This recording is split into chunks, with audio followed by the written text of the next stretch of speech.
Con 6 lunghezze di distanza dalla capolista Siracusa, la Regina non può incappare in ulteriori passi falsi. Allo stadio Granillo si gioca la 25esima giornata del girone I di Serie D. Reduci da un poker esterno sul campo delicata, gli Amaranto ospitano la neopromossa Enna. I gialloverdi sono a secco di vittorie da diverse settimane, avendo inellato 4 pareggi e una sconfitta nelle ultime 5 uscite del torneo. Le formazioni Regina con Lago Nigro, Adejo, Ndoye, Giulio Dori, Girasole, Porcino, Barillà, Laribi, De Felice, Ragusa e Renelus. Risponde Lenna con Simeoli, Calombola, Espasa, Demoleon, D'Agata, Moreso, João Pedro, Timmoneri, Cristiano, Cicirello e Aperi. Inizia la partita con la prima emozione al quarto di marca gialloverde. Cristiano cerca e trova lo scambio con Aperi, non riesce a impensierire però Lago Nigro. Al quinto Enna, cross di Cristiano per Moreso, girata che finisce oltre la traversa. Buon inizio per i gialloverdi che si confermano in avanti. All'ottavo cross di Aperi, Cicirello controlla la sfera ma sul più bello scivola fallendo una ghiotta occasione. Quindicesimo, la legge della grande squadra, la Regina passa al primo affondo, cross di Giulio Dori, arriva Porcino con un bellissimo colpo di testa a fare 1-0, Regina avanti al Granillo. 38esimo, gli Amaranto sfruttano il momento con Ragusa che cerca ancora Porcino, il mancino viene però controllato da Simeoli. Minuto 41,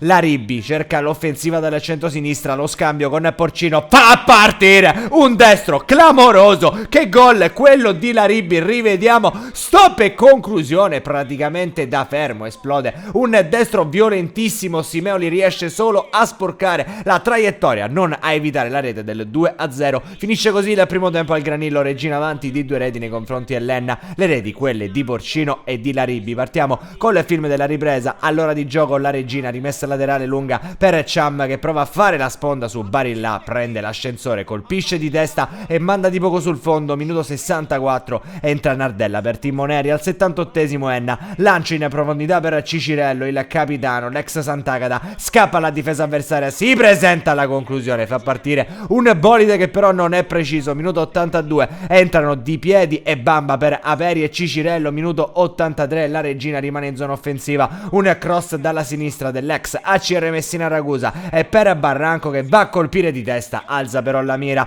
Minuto 84, ancora un cambio nell'Enna, entra Otero per Calombola. Minuto 86, ogni discorso viene chiuso al gol del 3-0, Barillà per Cham, dentro da Barranco e arriva la deviazione, quella del definitivo tris. Finisce così infatti alla Granillo, la Regina vince, l'Enna continua a non trovare i 3 punti. Finisce 3-0, amici di Wisport, un cordiale saluto e come sempre alla prossima.